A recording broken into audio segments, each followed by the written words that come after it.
Wow. I definitely did not see that coming.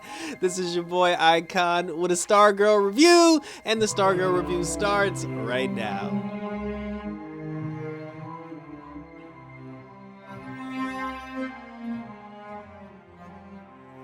Stargirl, ladies and gentlemen, episode 12, The Last Will and Testament of Sylvester Pemberton.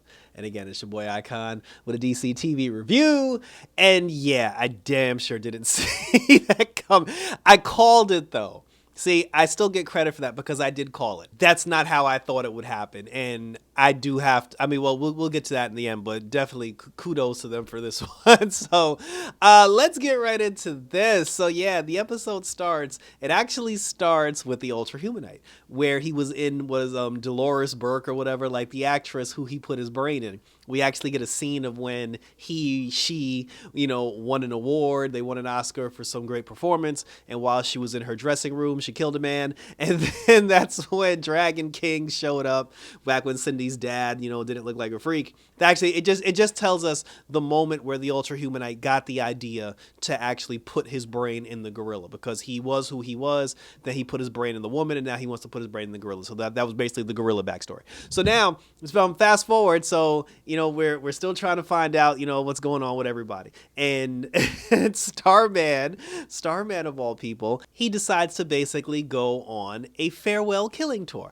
So he's made up his mind that he's going to kill Icicle. On his way to kill Icicle, he ends up, I guess, like doing the rounds, like going to different people, quote unquote, saying his goodbyes, if you will. First, he goes and talks to Artemis, and Artemis is at her daddy gym. And then she's actually dressed up in like full Artemis, like crime fighting attire. And then Sylvester rolls up on her first. And then he was like, look, what are you trying to do? And then she's like, I'm going to kill Jordan McKent. And then he was just like, no. He said, you want to honor your parents, then go to school, be the athlete, that your parents wanted you to be. He was like, going to kill Jordan McKent, that'll ruin your life. And that's not what your parents wanted. So then she's like, oh, so Jordan McKent just gets away with killing my parents. And then he was like, no. He's like, because I'm going to kill your parents for you. So, so then he moves on and he goes and he talked to Yolanda and Beth. And while he's talking to Yolanda and Beth, they're just like, oh my God, Rick's still not answering the phone. We can't find Rick. And he's just like, whatever. But he told them, he said, listen, I'm going after Icicle and I'm going to get my revenge. And then that's when Yolanda was like, you want us to come with you? And then he was like, no, I'm doing this by myself. But he said, there is one thing that you can do for me. You can carry on the legacy of the other members of the JSA who have fallen. He said, besides myself, there were other members, he name dropped like 7 people, he name dropped like 5 or 6, 7 people. And then he said that there were a lot of members of the JSA. He even said the Flash, who didn't actually have children, or who do have children whose children are out there. So he said, if you want to help find the children of the ones that are still out there, or to those who did not have children, find kids to take over their legacy and continue the JSA. And now he comes back to the house because he's still sleeping in Pat's house, and he's all dressed up and he's looking for the staff. Courtney has the staff, and then Pat was just like, oh, we've decided that you're not going to go out there alone, and you're not going to attack Icicle. And then that's when Sylvester read Pat the Riot Act, and he was just like, first of all, I'm gonna do what I want. That's not your decision. And then he was like, second of all, I'm getting revenge for the man who murdered me, although I got brought back to life, but and he might murder me again, but I'm going to get my revenge. And then Pat was just like, oh, but you need your friends. And then he was just like, you're not my, he didn't say he wasn't my friend, but that's when he was just like, oh, you're useless, Dugan. He said, back in the day, you were the JSA joke. You were a loser. You don't have any special power. He's like, you dragged these poor kids into this madness just to make yourself feel important. And he was like, you're a nobody, and why don't you get about my face? So, he pushes Pat out the way, and then he goes upstairs. When he goes upstairs, Courtney's waiting for him upstairs with the staff. And then he's like, give me the staff, kid. And then she's like, no. And then she's like, I heard everything that you said, and you're wrong, because when I got attacked by Brainwave, Pat was there. When my real daddy showed up, Pat was there. When my real daddy was an asshole, Pat was there. And then she said, there was a moment, Starman, where I thought you was my daddy. And she said, I thank God every day that you're not my daddy, because I fucks with Pat Dugan. And then she gave this whole speech, this whole nice, heart warm speech. And then once she was done with the speech, he just looked at her. He was like, so can I get the staff or not? And then she was like, no, I'm not giving it to you. And then he just stuck his hand out, and the staff came over. And then she was just like, Cosmo, come back. And then he was like, the staff won't come back, Courtney, because I'm Starman. The staff is mine, and you are not worthy of the power. So then Courtney gets upset, and then Starman leaves. So like she's all upset, like she's emotional. She's talking to her mom and everybody, and then they were just like, what can we do? And then he was like, then that's when Pat was just like, well, we got to go talk to Rick. And then he's like, he told the kids, he's like, yo, y'all go find Rick. He said, I'm gonna jump in Stripe Seat. I'm gonna try to intercept Sylvester before he even gets to Jordan McKen's house. Before Courtney and the gang could even leave the house to go find Rick, Rick was already on her doorstep crying like, bitch. And he was just like, I need your help, guys. And I was just like, here we go. So then Pat goes down to the garage, and then he sees that Stripe Seat's arm is cut off. And then he was like, and then the mechanic guy, he was like, well, Sylvester came in here and he chopped the arm off. I don't know what we's gonna do. And then he was just like, why would he do that? And then he was like, for the same reason why you did what you did to your son last season, Dugan. Last season, Pat told Mike, he was like, oh, as soon as Stripe C's fixed, jump in it and join the battle. But Pat knew that the part that they needed to fix Stripe C wouldn't arrive for like another day or two. So he lied to his son on purpose to protect him because he didn't want him in the fight. And then based on like the mean things that Sylvester said to him and said to Courtney, because he even told Courtney dead ass, he was like, the staff didn't come to you because you're not worthy. He was just like, oh, so he did that on purpose to push us away, because he didn't want us in the fight, and he didn't want us, he didn't want us to stick around. So he was just like, he just tried to hurt us, hoping we would get mad and just like not do it. So he was just like, I'm not falling for it. So then Pat ends up taking the flamethrower off of Stripe C, and he goes down to the McKen house to try to intercept Jordan McKen. And there is truth to that, because Sylvester did purposely say all those things just to keep them away, hoping that they wouldn't go with him, whatever, but not for the reasons that we think. So then Pat gets to Jordan McKen's house, and when he gets to the house, he sees Sylvester. And then him and Sylvester are talking, and he's just like, I know what you were trying to do, trying to push me away. He's like, but I'm your friend, like we're brothers, we're partners, and I'm not going to abandon you, and I'm not going to let you do this by yourself. And then Sylvester's just like, fine, Pat, he was like, you're my brother, and he's like, thank you for coming with me, blah, blah, blah. So then after that, so they're just like, Starman, the Star Spangled Kid and Stripe C back together again. And then as soon as he says that, Starman pops Pat in the back of the head and knocks Pat out. And then at that moment, and then when that happened, I was just like, well, my whole thing, because I said from the beginning, because of the weird trips that he was taking to weird places, they were like, oh, Sylvester just went to some random place in the desert.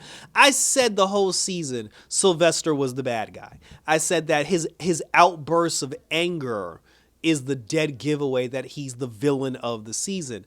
I thought he was under mind control.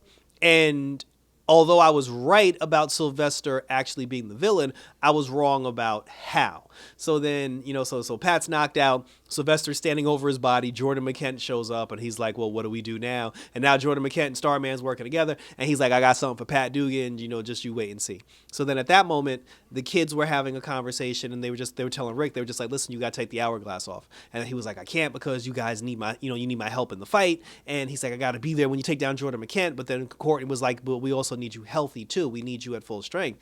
And then that's when Beth she said that she was looking up some information regarding the hourglass, and she read that if you have it on for too long, it does affect you like mentally and emotionally. She said, as a matter of fact, your dad went through that back then, which is why he put the timer on it, so that way it could only give him super strength for an hour. And then that's when he was just like, well, if Sylvester knew that, why would he tell me to take it? Why would he tell me to take the thing off? He's like, it doesn't make sense. And everybody's wondering.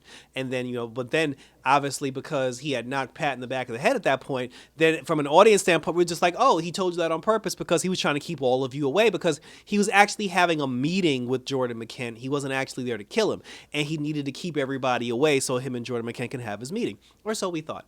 And then Cindy Berman and the other two, like Jakeem and Mike, they were searching for information about, like the lab, so Cindy can cure her like lizard condition. Jakeem makes a wish on the pen, so Jakeem makes a wish on the Thunderbolt. The Thunderbolt takes them to the specific lab that Cindy's father is working out of. And then while they're in there and they're looking around, they actually find Cindy's dad's body. When they took the sheet off the body, and she was just like, oh my God, that's my dad, but his brain was missing. They were just like, they're just like, holy shit, like what happened to your dad's brain? And then the Ultra Humanite came into the room. And then when the Ultra Humanite entered the room, he was just like, hello, daughter, it's good to see you. And then they were just like, holy shit, that's your dad. So then Mike was the one who said, well, if your dad's brain is in the Ultra Humanite, then where's the where's the actual Ultra Humanite's brain? And then that's when we get the scene where Sylvester is basically digging a grave for Pat Dugan, and then we find out that the Ultra Humanite's brain since season 1 has been inside Sylvester Pemberton Starman. And I was just like, wow, y'all got me, and that was good. Like that was really good. And then and then at that point, because the villain always has to tell their plan, he basically spilled the entire beans on his whole plan from A to Z. He was just like, listen, he said, ever since I put my brain in Starman's body, he said I was taking a trip all over the United States, just learning about you, talking to old JSA members, other people who knew you. He's like, I went and talked to your wife, I talked to your landlord, I talked to Pat's baby mama, whatever. He's like, I got all the information that I needed, to the point where I'm now ready to play the role of Sylvester Pemberton. Because the thing with the Ultra Humanite is, he even said this verbatim. He said, I know that McKent and Dragon King have something planned, but I don't care about that. He said, I was trapped in a gorilla's body for so long, and although I enjoyed the strength that came along with being inside a gorilla's body, he said, I didn't like the fact that I had to hide from the public, because when I was Dolores, I was the talk of the town, and I was out and about. He was like, I miss being out and about, and being in Starman's body gives me an opportunity to be out and about again. And then thanks to you all, I actually got the staff back, so now the staff listens to me. And then, that's when he was rolling down the plan, but he was just like, in order for me to keep the scent off the dogs, he said that I had to actually put some things into play to break you guys up. And I knew Cindy Berman was the biggest threat, because she would be the one that would actually figure out that I'm the Ultra Humanite. So I got all you guys to turn on Cindy. He said I faked getting beat up, so you guys, would have sympathy for me. I told Beth to push her parents away. She's like, I told Yolanda to go after Cindy Berman. I told Rick's dumbass to take the timer off the hourglass. And he was like, I put all these things into effect. And he said that because you and Courtney welcomed me back with open arms, I got the respect of Cosmo back, and now the staff listens to me again. And the thing about it is, from the Ultra Humanite standpoint, he's not he's a villain. Yes, he's a villain. But what drives him as a villain isn't world domination. He's basically just an actor. Because there's a lot of things that he did. Even when it came to Artemis, telling Artemis to go to school, that was to get her out the way so she wouldn't go after, Jordan McKent. But he did tell Pat, he said that I do have a habit of getting lost in the role. He said, I did all my research, trying to research, Sylvester Pemberton to see who he is. And I came down here to play the part. And he was like, all the good that I did, all the bonding that I made. He said that I just got a little carried away and I got lost in the role. There was even a moment where he was talking to Pat, and then Pat was just like, you're my friend, Sylvester. And he was like, yeah, Pat, we are friends. And he's like, oh shit, I forgot I'm not Sylvester. Because he said he keeps forgetting that he's Sylvester, because his whole driving force is just basically to be the greatest actor of all time. That's what he wants. That's what he wants to do. He was just saying that now that he, once Pat Dugan's out of the way, then, the plans that McKent and Dragon King have, he was like, yeah, we'll do those plans. But he was like, I'm just happy that I'm out and about again and I can be back into the world. So this was very interesting. And then he buried Pat.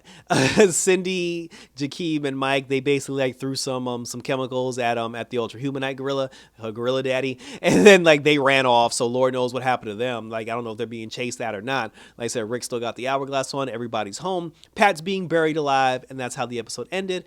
And thank you for tuning in. And I'm gonna say this: the one thing about the episode, because I thought the episode was awesome. I thought it was great. I thought it was handled very well. And the surprise that, again, since season 1, Sylvester Pemberton was the Ultra Humanite, I thought was pretty damn cool. The only thing that bothers me, the only thing that I didn't like, the only thing where I was just like, okay, that's BS. The staff shouldn't have fell for that. The fact that, Cosmo... I can't believe I'm calling him Cosmo. Cosmo heard Sylvester say out his own mouth, I'm the Ultra Humanite. I'm not Sylvester Pemberton. I put my brain in Sylvester's body. Sylvester's dead. Why is the staff still listening to you? That was the only thing where I was just like, I don't understand why the staff still obeys him, because he just basically said he's not the real Starman.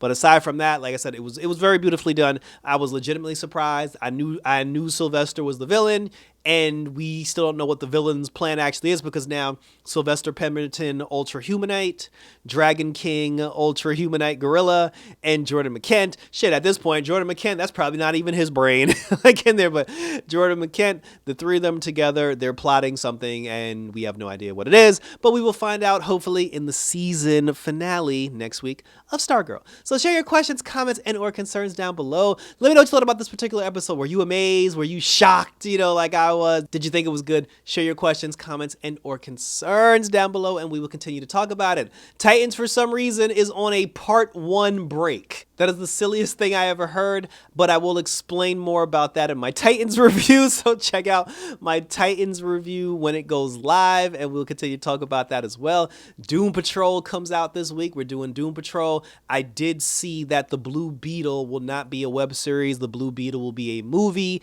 and it will be a movie that will come out in theaters, and we're going to be all over that Blue Beezy, because I'm going to check out that Blue Beetle when it drops too. Thank you for watching my Gotham Knights videos on YouTube. We're still trying to beat Gotham Knights, so we're doing all that as well. So as I said, check out the notification and hit the notification bell if you haven't already. Subscribe to my channel. There are a lot of new subscribers to the channel. I appreciate you all. I see you, and I love you for it. We're past the 250 mark, and I am trying to get to 500. So as long as we keep pushing out this content, keep talking about all these great superhero things that are going on in between, as long as we support each other and have these respectable conversations, regardless if we disagree with each other or not, the community will continue to grow, and we'll see how big we can take this bad boy all the way to the end. So until next week for the season finale of Stargirl Season 3, we'll be back. Look out for the Ultra Humanite. Look out for Sylvester Pemberton. Check your friends, because they might not be who you think they are. And until next week for the finale, everybody, I'm out this bitch.